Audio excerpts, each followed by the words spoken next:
लगता है घर पे नहीं है। आप एक बार और घंटी बजाने का कष्ट करेंगे?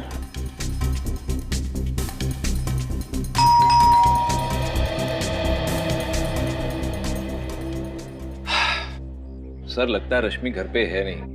हम लोग क्यों अपना टाइम वेस्ट करें, चलते हैं यहाँ से। आफ्टर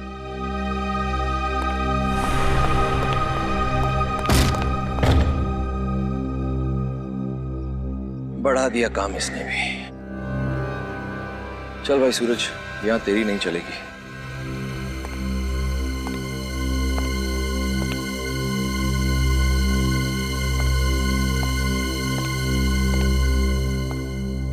पूरे घर को छान मारो। यस सर, आज सारे सबूत अच्छे से मिटा दूंगा। देखता हूं कैसे करते हैं केस सॉल्व।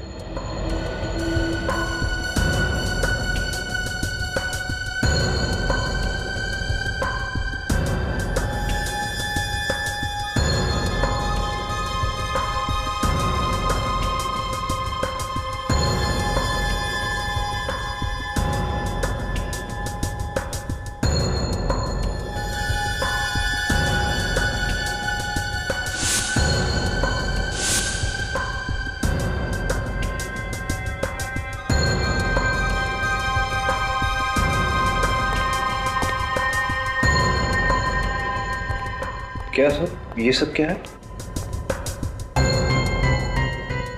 फोटोग्राफ्स। सर लगता है रश्मि घर से भागने से पहले ये फोटोग्राफ्स और ये कागजात जलाकर डस्टबिन में फेंक गई। लेकिन क्यों?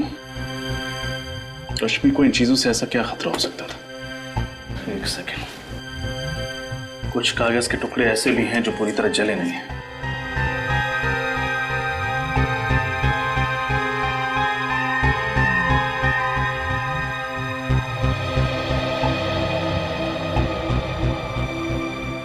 PSY।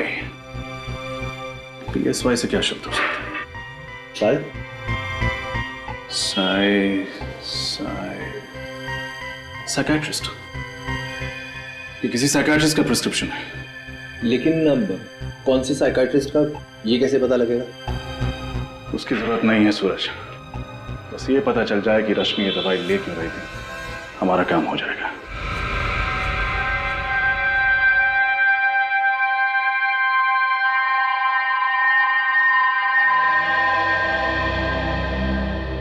ये ड्रग तो स्प्लिट पर्सनालिटी डिसऑर्डर के पेशेंट्स को दी जाती है। Split personality disorder? जी हाँ, ये ऐसे पेशेंट्स होते हैं जिनमें दो पर्सनालिटीज होती है, एक जो अपनी खुद की होती है और दूसरी जो अपनी ओरिजिनल पर्सनालिटी से बिल्कुल अलग होती है। यूँ समझो कि एक ही शख्स के अंदर दो इंसान जी रहे हो सकता है कभी कभी दो से ज़्यादा भी इंसान जी रहे हो। डॉक्टर, जब ऐसे पेशेंट्स अपनी पर्सनालिटी बदलते हैं तो क्या करते हैं? ये कुछ भी कर सकते हैं, मगर जब वो अपनी ओरिजिनल पर्सनालिटी में वापस आते हैं तो उन्हें याद ही नहीं रहता कि उन्होंने किया क्या था। मतलब जब पेशेंट पर्सनालिटी ए में होता है तो उसे ये याद नहीं रहता कि पर्सनालिटी बी में उसने क्या किया था, और जब वो पर्सनालिटी बी में होता है तो उसे ये याद नहीं रहता कि पर्सनालिटी ए में उसने क्या किया था। एग्जैक्टली। सर, यानी जब रश्मि ने बकुल का खून किया तब वो रश्मि नहीं थी, कोई और शख्सियत थी। तभी तो जब हमने भी पूछा तो हमें कुछ बताया नहीं, एकदम नॉर्मल बिहेव कर रही थी, क्योंकि उसे याद ही नहीं होगा कि उसने बकुल का खून किया। लेकिन सर, डॉक्टर सालुंखे का कहना है कि बकुल को और उस नौकर को किसी आदमी ने मारा था। लेकिन सर, हमें ये बात भी तो अच्छे से पता है कि उस नौकर का खून एक औरत ने किया है। अब ये कैसे पॉसिबल है? हो सकता है क्योंकि जब एक स्प्लिट पर्सनालिटी डिसऑर्डर से पीड़ित औरत एक आदमी का रूप लेती है तो वो एक आदमी की तरह बिहेव करती है। मर्दाना चाल, मर्दाना आवाज, मर्दाना ताकत उसमें अपने आप आ जाता है। मतलब डॉक्टर सालुंखे सही कह रहे थे। एक और बात सर, अगर उस औरत ने एक बार खून किया है तो वो जरूर दोबारा हमला कर सकती है। इससे पहले कि रश्मि किसी और को अपना अगला शिकार बनाए, हमें उस तक पहुंचना होगा। श्रेया, एक काम करो, उसका मोबाइल ट्रैक करो और सारे बैंक को इन्फॉर्म कर दो। अगर ये रश्मि अपना क्रेडिट कार्ड स्वाइप करती है तो फौरन हमें खबर कर दें। वो अपना रूप बदल सकती है, सेल नंबर बदल सकती है, क्रेडिट कार्ड तो नहीं बदलेगी। विश्वास नहीं होता कि बकुल जी के खून में रश्मि का हाथ हो सकता। और सर, हैरानी की बात तो यह है कि सालुंखे सर अब भी यही मान रहे हैं कि किसी आदमी ने ही बकुल जी और उस नौकर का खून किया है। देखिए, उस साइकेट्रिस्ट ने दया सर को बताया था कि स्प्लिट पर्सनालिटी के लोग चाहे वो कोई औरत हो या बच्चा, अगर दूसरा रूप धारण करते हैं तो वो उसी की तरह बर्ताव करने लगते हैं। जैसे कोई स्प्लिट पर्सनालिटी का पेशेंट, कोई बच्चा या फिर औरत किसी आदमी का रूप धारण कर ले तो उसके अंदर आदमी जैसी ताकत आ जाती है। यानी जब रश्मि ने बकुल जी का खून किया, उसकी पर्सनैलिटी ने एक आदमी का रूप ले लिया और उसके नाजुक से शरीर में एक मर्द वाली ताकत आ गई। और जब अपने नॉर्मल रूप में आई, यानी कि रश्मि की पर्सनालिटी में आई, तो उसे भी नहीं याद था कि उसने आदमी बनकर बकुल जी का खून कर दिया है। फिर तो रश्मि कभी भी अपना रूप बदल सकती है, और अगर उसने ऐसा किया तो उसके आसपास वाले लोगों को जान का खतरा होगा। हाँ अमरीत, इसीलिए तो हम उस कपड़े की दुकान पे जा रहे हैं जहाँ रश्मि ने अपना कार्ड स्वाइप किया। शायद दुकानदार कुछ बता दे कि रश्मि अकेली आई थी या फिर किसी के साथ। एक्सक्यूज मी, कहिए सर, क्या दिखाऊं? वेस्टर्न या इंडियन? हमारे स्टोर में हर वैरायटीज के कपड़े मिलेंगे। हम यहाँ कुछ खरीदने नहीं आए। तो फिर? हम लोग सीआईडी से। सीआईडी? क्या बात है सर? एक औरत के बारे में कुछ पूछताछ करनी थी। सर, कौन औरत? उनका नाम है रश्मि और ये उनका क्रेडिट कार्ड नंबर है। जरा चेक करके बताइए कि यहाँ से क्या खरीदने आई थी और किसके साथ आई। जी सर, एक मिनट प्लीज।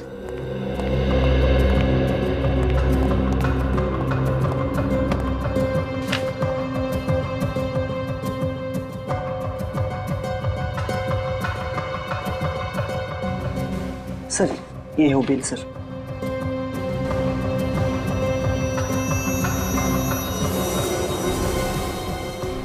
ये क्या? Gent shirt? रश्मि अपने लिए जेंट शर्ट क्यों खरीदेगी? कोई साथ में था क्या उसके? नहीं सर। सर, हो सकता है रश्मि कोई नई चाल चलने वाली हो।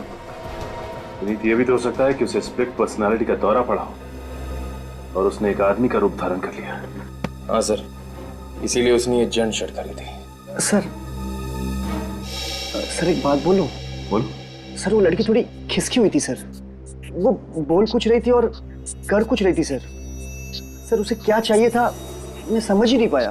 तुमने उस लड़की का चेहरा तो देखा ना? हाँ सर, एकदम ठीक से। पहचान जाओगे? हाँ सर। ये है वो लड़की? नहीं सर, ये नहीं थी। ध्यान से देखो, यही होगी। नहीं सर, मैं ठीक बोल रहा हूँ सर, ये वो नहीं थी। उस लड़की का चेहरा सर मैं भूल ही नहीं सकता। इन तीनों में से कोई थी?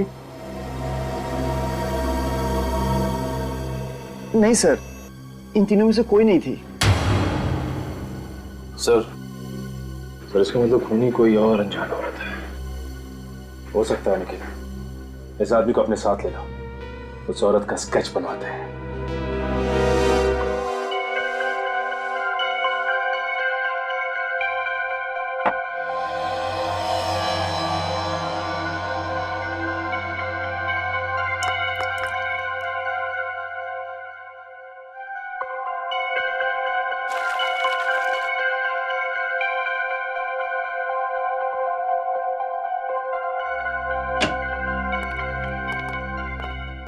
हाँ। सॉरी। अरे यार, आज दिन किधर से उगा भाई? एसीपी प्रद्युमन और सालुके को सॉरी? यार गलती हो गई थी इसलिए सॉरी कह दिया, उसमें क्या हुआ? गलती?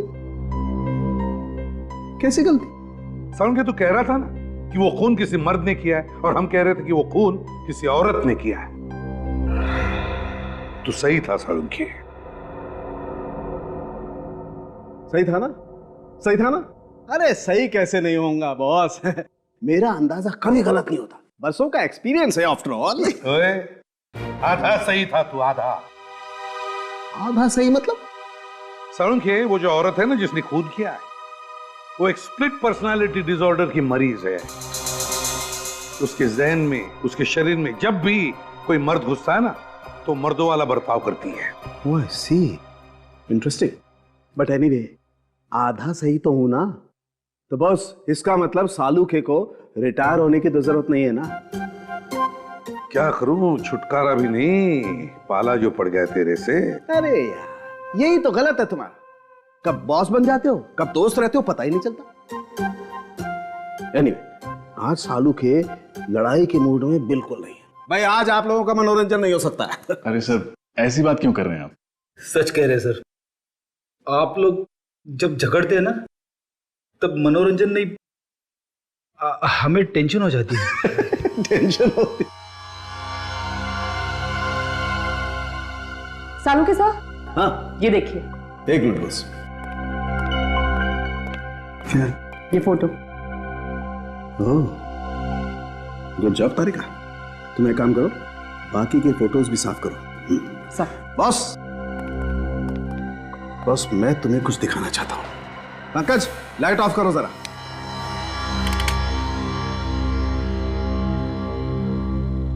बॉस, उन जले हुए कागजों से तो कुछ पता चला नहीं।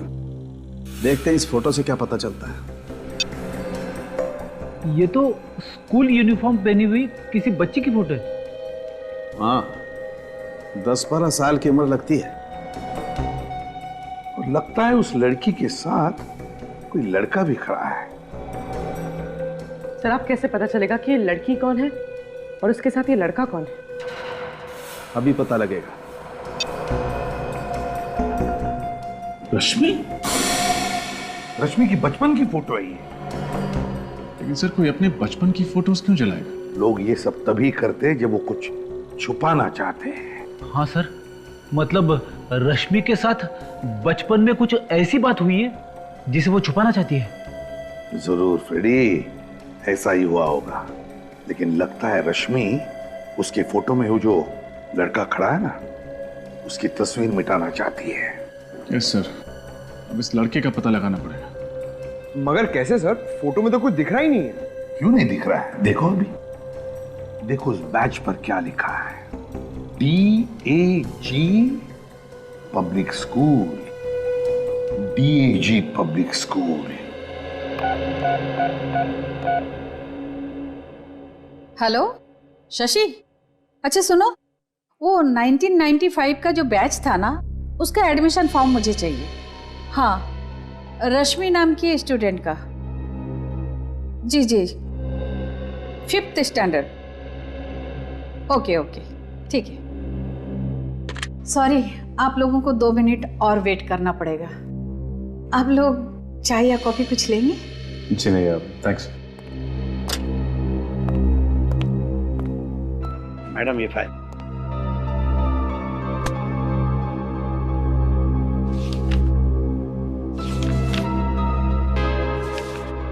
ये रही फाइल, इसमें रश्मि की सारी डिटेल्स है।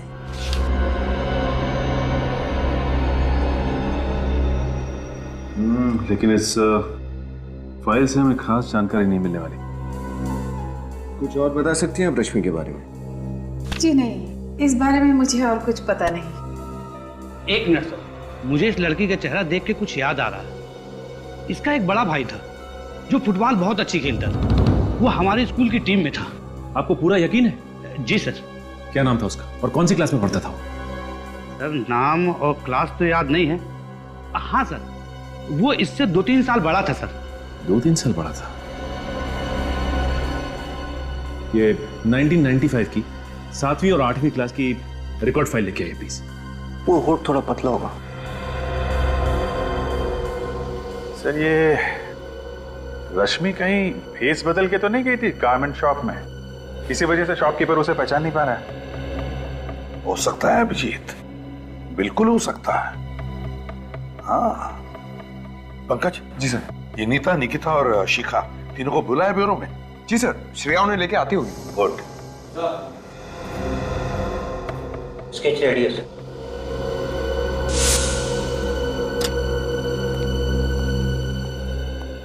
मैडम, ये रही फाइल। हाँ, ये लीजिए।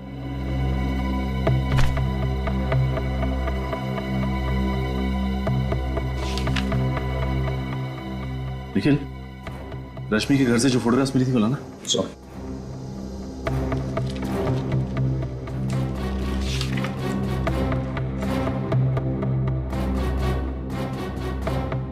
माय गॉड, ये देखो, रश्मि का भाई कोई और नहीं बल्कि अर्नव है।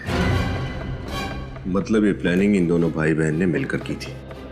यही थी वो और? हाँ सर, हमारे स्टोर में यही औरत आई थी।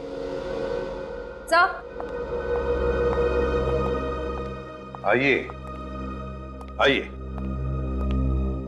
स्केच को अच्छी तरह से देखिए, गौर से देखिए और बताइए कि आप जानते हैं इसे?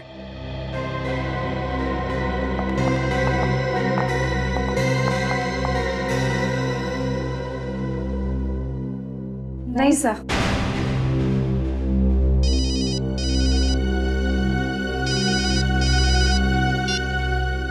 हाँ सचिन। सर ये अर्नव और रश्मि दोनों भाई बहन हैं। माय गॉड, तो ये बात है। और ये सारा का सारा खेल इन दोनों ने मिलके खेला था। Good work. क्या हुआ सर?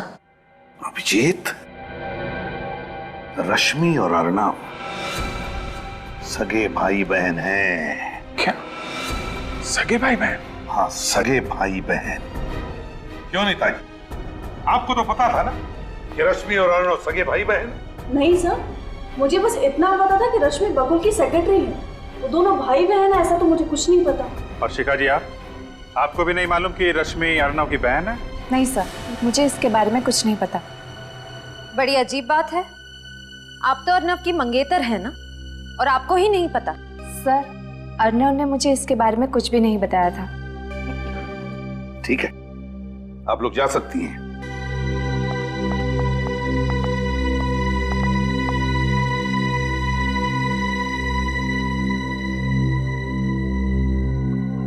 अभिजीत,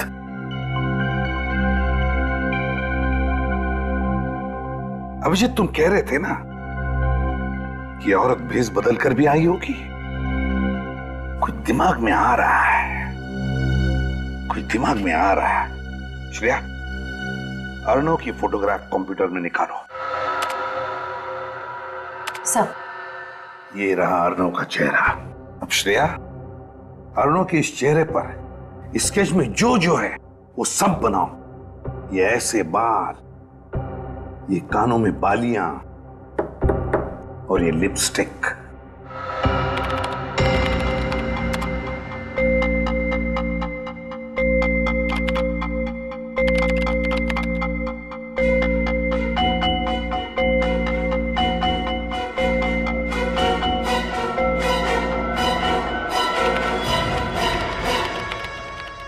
ये लो अभिजीत, अर्नव।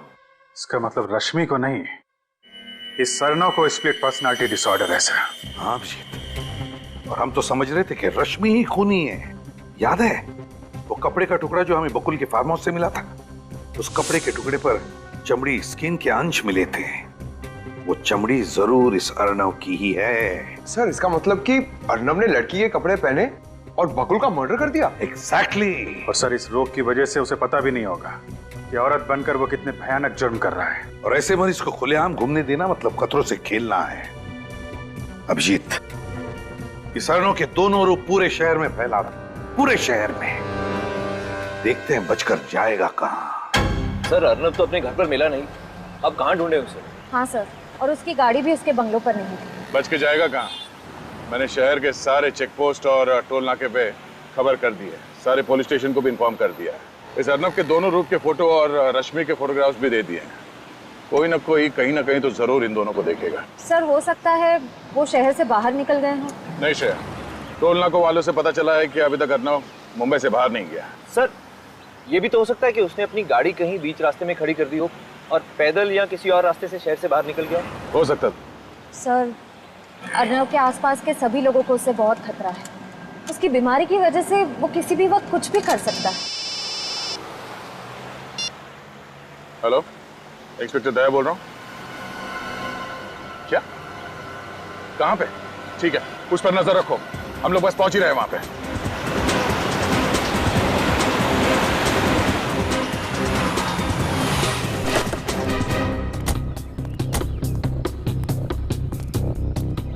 आपने फोन किया था ना? आप सीआईडी से? हाँ हाँ सर, मैंने फोन किया था। वो पोस्टर देखा था ना, वो खतरनाक आदमी का और वो औरत का भी। तो दोनों में से किसको देखा तुमने? साहब, वो पोस्टर वाली औरत को, सेम टू सेम वही औरत थी। कहाँ देखा तुमने उस औरत को? इधर दुकान पर आई थी चिप्स लेने के लिए। कब आई थी? अभी थोड़ी देर पहले, तभी तो फोन किया मैं सबको। किस तरह गई वो औरत? वो गाड़ी लेके आई थी? नहीं साहब, वो चलते चलते उस गली से आई, चिप्स लिया और वापस उसी गली में चली गई। चलते चलते इस गली में गई? पक्का यकीन है कि वो इसी गली में गायब हुई? एकदम पक्का साहब, चेहरा इतना अजीब था, भूल कैसे सकता हूँ। सर, उसी गली में तो बकुल का फार्म हाउस भी है। बकुल का farm house? Oh no, let's go.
तुम खाओगी? खाओ ना। मैं भी कितनी पगली हूँ, तुम्हारे मुंह पे तो पट्टी बंधी हुई है, तुम खा कैसे सकती हो, है ना? कोई बात नहीं, इसे मैं ही खा लेती हूँ। हाँ?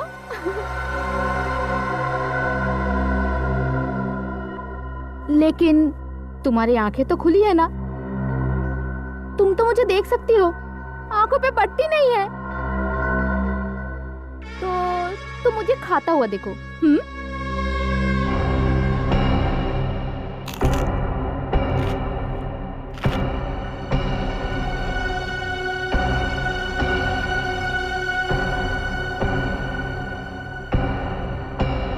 तो क्या नाम बताया तूने अपना? रश्मि, यानी कि रेशम रेशम, मुलायम। तेरी हिम्मत कैसे हुई कि तू मुझसे ज्यादा खूबसूरत दिखे? तेरा कोई हक नहीं है, कोई हक नहीं है तेरा, समझी तू? लेकिन अगर तूने हिम्मत की है तो हर गलती की सजा होती है ना? बोल, क्या सजा चाहिए तुझे? बोलना। रेशम रेशम, रश्मि।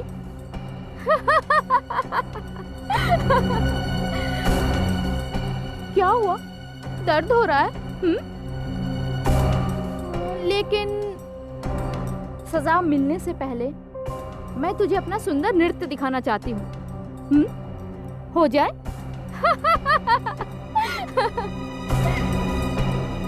पहले मजा, फिर सजा।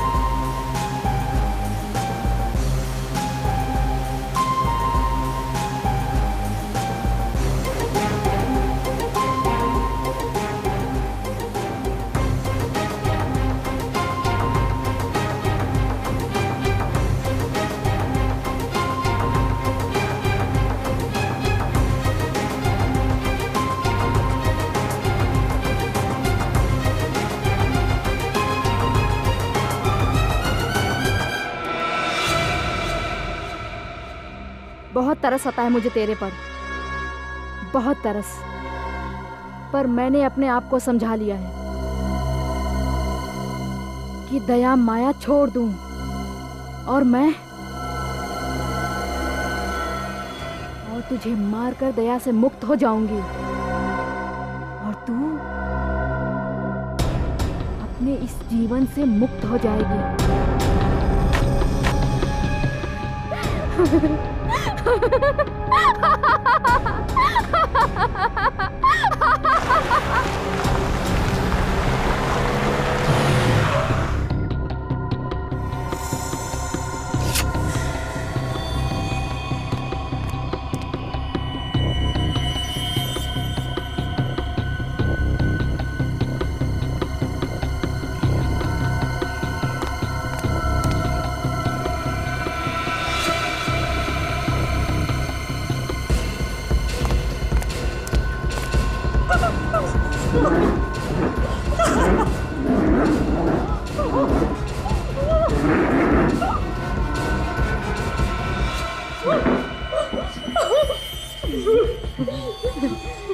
अलविदा अलविदा, मगर मुझे तेरी बहुत याद आएगी रश्मि।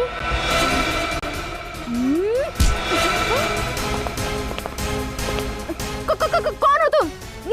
भला कोई किसी औरत को इस तरह पकड़ता है क्या? तुम्हारे घर में माँ बहन नहीं है क्या? छोड़ो छोड़ो मुझे। सब है। तो फिर छोड़ो ना।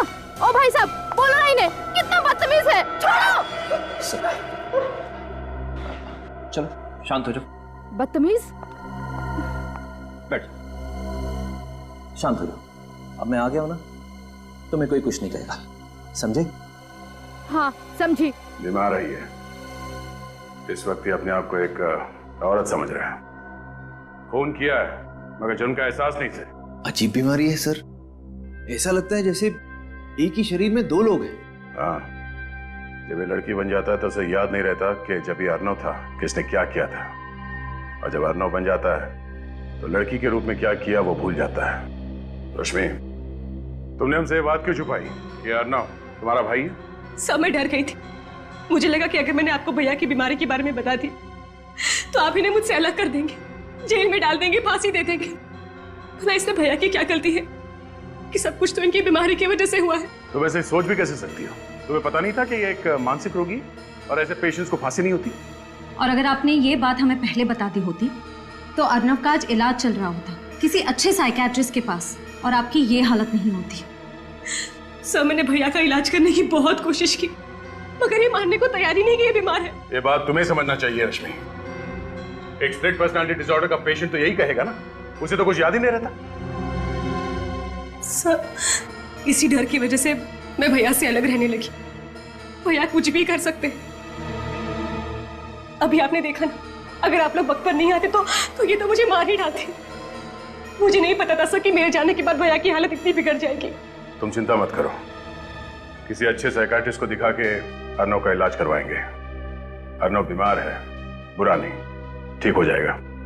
सूरज, एम्बुलेंस बुलाओ।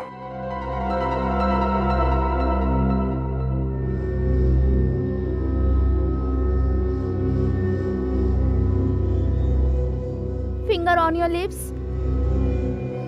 मेरी क्लास में तुम लोग ज्यादा बात मत किया करो,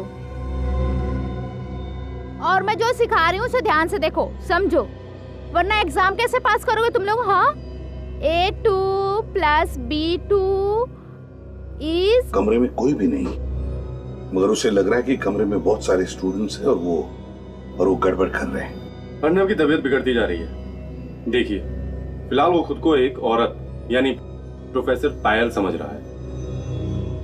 डॉक्टर साहब, मुझे पता है इस बीमारी को ठीक करना बहुत मुश्किल है, लेकिन वक्त चाहे जितना भी लगे आप अर्नव को ठीक करने की कोशिश कीजिए। और एक रिक्वेस्ट है, अर्नव को एक अलग से कमरे में रखिएगा। मेरे कहने का मतलब है। सर, आप चिंता ना करें, हम जानते हैं कि ऐसी स्थिति में वो औरों के लिए खतरा बन सकता है, इसलिए हमने अर्नव को एक अलग वार्ड में सुरक्षित रखने का बंदोबस्त किया है। डॉक्टर साहब, ये बताइए कि इसकी तबीयत कब तक ठीक हो सकती है? मेरा मतलब है, ये अपनी पर्सनालिटी में कब तक वापस आ सकता है? बताना मुश्किल है, और मैं इसके ठीक होने की कोई गारंटी भी नहीं दे सकता। 6 महीने, साल भर, 2 साल, सब डिपेंड करता है कि वो ट्रीटमेंट के साथ कितना रिस्पॉन्ड करता है।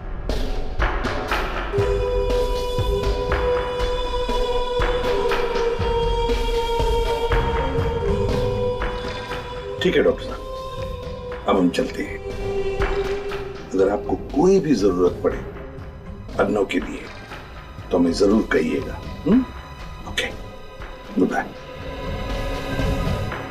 क्या बात है पंकज, अचानक चुप क्यों? सर, मुझे ऐसे पेशेंट से बहुत डर लगता है सर। अगर वो यहाँ से भाग के मेरे घर आ गया तो? इस बात का डर तो है, हो सकता है ऐसा। अरे नहीं सर, ऐसा मत बोलिए। सर प्लीज, आज मैं अपने घर पे नहीं सोऊंगा, मैं आपके घर पे आके सो जाऊं। एक मिनट। हाँ पंकज। हाँ। ओके। क्या पंकज, एक सिंपल सा कैच नहीं पकड़ पाए तुम? अरे सर को बताना तो चाहिए था, मेरा ध्यान नहीं था, और राइट हैंड में ये रुमाल था, मैं लेफ्ट से कैसे कैच पकड़ूं? मैं राइट ही हूँ। फिलहाल वो खुद को एक औरत यानी कि प्रोफेसर पायल समझ रहा है।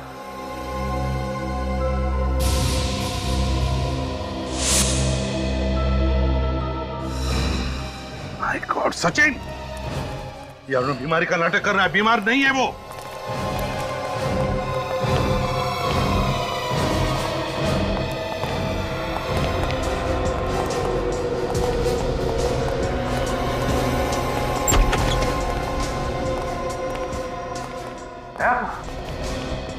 कहां गायब हो गया है? क्या हुआ सर? कोई प्रॉब्लम है? प्रॉब्लम तो तुम्हें होगी। झूठ बोलने का नतीजा जानते हो? झूठ? मैंने क्या झूठ बोला है सर? ये अनजान बनने का नाटक बंद करो डॉक्टर। देखिए सर, पहले ये तो बताइए प्रॉब्लम क्या है? प्रॉब्लम ये है डॉक्टर कि तुमने ही बताया था ना कि अर्नव को स्प्लिट पर्सनालिटी डिसऑर्डर है। हाँ, ये सच है सर। आपने खुद देखा है उसे अजीबोगरीब बर्ताव करते हुए। नहीं, वो बिल्कुल नॉर्मल है। नॉर्मल है? ये क्या कह रहे हैं आप लोग? नॉर्मल है वो। अब कहाँ है इस वक्त? बताओ जल्दी। सर उसे सेशन रूम में लेके गए। चलो ले चलो हमें। चलिए सर। अगर तुम प्रोफेसर की बात नहीं मानोगे ना तो प्रोफेसर तुम्हें पनिशमेंट देंगी, समझे? सॉरी। अर्नव,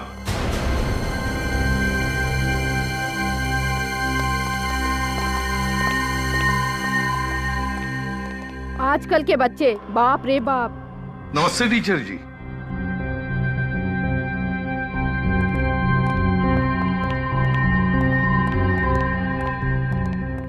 नमस्ते। क्या आपका बच्चा हमारे यहाँ स्टूडेंट है? जी नहीं, मैं इसे भी प्रद्युमन, ये है इंस्पेक्टर सचिन, श्रेया और पंकज। हम लोग सीआईडी से हैं। सीआईडी? जी हाँ, सीआईडी। वैसे आपका नाम क्या है टीचर जी? पायल। पायल। पायल, पायल, तुम्हें पता है हम यहाँ किस लिए आए? हाँ, मुझे पता है आप लोग यहाँ क्यों आए हैं। तब तो तुम ये भी जानती होगी कि तुमने क्या क्या किया है। हाँ हाँ, मैंने ही बकुल को मारा है। मैंने उसका खून किया है। सब याद है। लेकिन सर एक बात समझ में नहीं आ रही कि अगर खून इन्होंने किया है तो बकुल के खून का इल्जाम अर्नव ने अपने सर पे क्यों ले लिया? हाँ, क्यों किया अर्नव ने ऐसा? हाँ? अर्नव? ये अर्नव कौन है? मैं अर्नव को नहीं जानती हूँ। ये सब छोड़िए पायल जी, ये बताइए कि बकुल का खून कैसे किया आपने? चाकू मारकर। और जब चाकू मारा तब बकुल कहाँ था? उसके फार्म हाउस पे। तो उसके फार्म हाउस पर तुम गई कैसे? पीछे के दरवाजे से। फार्म हाउस पर पहुंची कैसे? इतने दूर है वो फार्म हाउस? गाड़ी से। गाड़ी का कलर? Red, black. तो फार्म हाउस के अंदर जाते ही तुमने बकुल पर वार कर दिया? नहीं, मैं वार करने वाली ही थी, लेकिन मुझे जब पता चला कि जिस आदमी को मैं मारने जा रही हूँ वो बकुल नहीं है, दरअसल कोई और आदमी है, तो मुझे टेंशन आ गया और मैंने बस यही सोचा कि उस आदमी को बेहोश कर दूं। कैसे बेहोश किया? डंडा मार के। तुम जानती थी उस अनजान आदमी को? नहीं, मैं उस आदमी का चेहरा नहीं देख पाई। कैसे देख पाती? अंधेरा जो था। और खून करने के बाद क्या किया तुमने? मैं खिड़की से भागी और बंगलों के पीछे सुनसान घर की छत पे वो कपड़ों से भरा बैग फेंक दिया मैंने। मतलब अपनी गाड़ी में नहीं गई तुम? नहीं। फिर तो आपकी गाड़ी वहीं पे खड़ी होनी चाहिए थी। लेकिन सर, हमें तो वहां कोई कार नहीं मिली। चोरी हुई होगी, वो तुम पता लगा ही लेंगे। बकुल को क्यों मारा तुमने? हाँ? धोखेबाज था वो। कैसा धोखा दिया? पहले उसने नीतिका से शादी की, फिर बिना बताए उसने नीता से भी शादी कर ली और नीता के सारे पैसे ऐड कर उसने मुझे अपने प्यार के चंगुल में फंसाया और फिर उस राक्षस बकुल ने रश्मि के साथ चक्कर चलाना शुरू कर दिया। बकुल और रश्मि? हाँ, उन दोनों का चक्कर था। लेकिन तुम्हें पता कैसे चला कि बकुल अपने फार्म हाउस पर है? हाँ, उस मीटिंग के बारे में तो सिर्फ अर्नव को पता था। मैं उस पर नजर रख रही थी। अर्नव पर? ये अर्नव कौन है? मैं अर्नव को नहीं जानती हूँ। मैं बकुल का पीछा कर रही थी। पायल जी, आप रहती कहाँ है? मलाड। और काम क्या करती है? आखिर मैं प्रोफेसर हूँ, मैथ प्रोफेसर। और माता पिता कहाँ है? माँ बाप बचपन में ही मर गए थे। मैं अनाथ हूँ। अब तो मैं भी उनके पास चली जाऊंगी। आप लोग मुझे फांसी जो दे दोगे। अरे नहीं नहीं पायल जी, बकुल का खूनी तो मिल गया। मतलब? बकुल का खून तुमने नहीं किया है, अर्नव ने किया है। अर्नव ने। कौन अर्नव?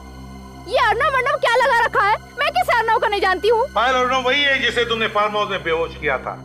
वो भी बकुल को मारने के लिए वहां पहुंचा था, लेकिन तुम वहां पहुंच गई और उसी का फायदा उठाकर उसने असली चाकू से उस पर वार किया। लेकिन उसने एक गलती की।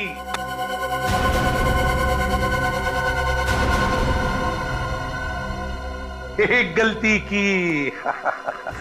कैसी गलती? वही गलती जो अभी तुमने की। पायल उल्टे हाथ का इस्तेमाल करती है, लेफ्टी है वो। और अर्णव राइट हैंडेड है, राइट हैंडेड, दाहिने हाथ का इस्तेमाल करता है वो। और इस वक्त तुम पायल हो, राइट? और उस हिसाब से तुम्हारी सारी हरकतें पायल जैसी होनी चाहिए, अर्णव जैसी नहीं।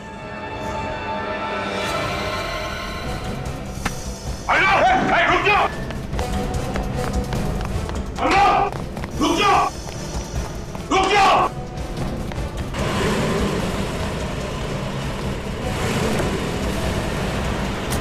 रुक जाओ!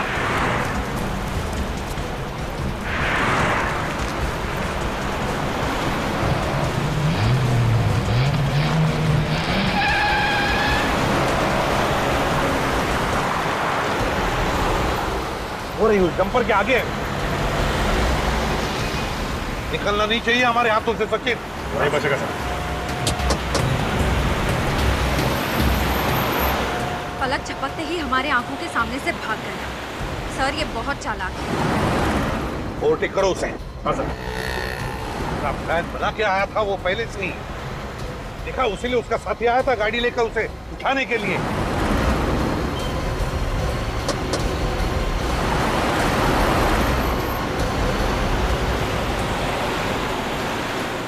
सीआईडी की गाड़ी पास में आ गई है। फटाफट भगाओ। अरे ये लोग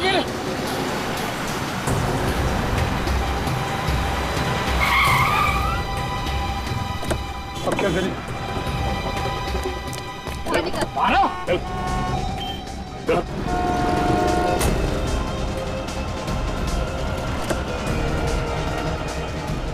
बात बता। सर, रश्मि। रश्मि जी, हमें तो पहले से ही शक था कि अर्णव का साथ तुम दे रही थी। और तू? बहुत कर ली तूने एक्टिंग, अब अपनी एक्टिंग हमें दिखा। अर्णव, अपने स्प्लिट पर्सनालिटी डिसऑर्डर की एक्टिंग से तुमने साइकियाट्रिस्ट को भी फंसा दिया। वाह, कहां से सीखी तुमने ये एक्टिंग? कितनी भी एक्टिंग कर लो, लेकिन तुम भूल गए कि हर नाटक पे पर्दा गिरता ही गिरता है। तो फिर बताओ, कहां से शुरू करोगे अपनी कहानी? हाँ, ये सच है कि मैंने स्प्लिट पर्सनालिटी डिसऑर्डर के पेशेंट होने का नाटक किया और बकुल का खून किया। लेकिन बकुल का खून क्यों किया? वो तो तुम्हारा अच्छा दोस्त था ना? नहीं, अच्छा दोस्त नहीं था वो मेरा, बल्कि वो अच्छा इंसान नहीं था, हैवान था वो, हैवान। क्यों? ऐसा क्या किया था बकुल ने? उसने मेरी बहन की जिंदगी बर्बाद कर दी। रश्मि की जिंदगी बर्बाद कर दी? कैसे?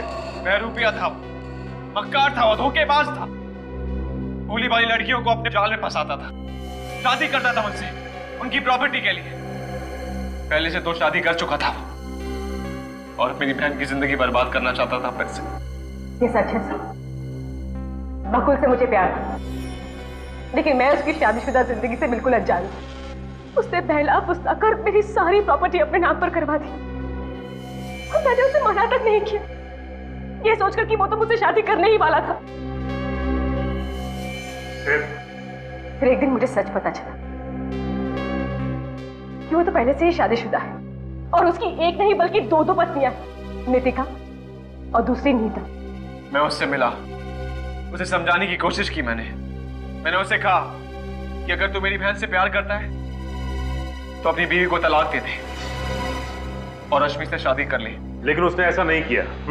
हाँ। फिर हम दोनों ने मिलकर उस राक्षस को खत्म करने का प्लान बनाया। अर्णव ने बकुल को झगड़ा खत्म करने के बहाने फार्म हाउस पर बुलाया और उसका कत्ल कर दिया। बदले की आग में तुमने ना सिर्फ बकुल का बल्कि उस नौकर का भी कत्ल कर दिया। तुम दोनों ने ये जुर्म किया है, अब सजा भी तुम दोनों को होगी, शायद फांसी।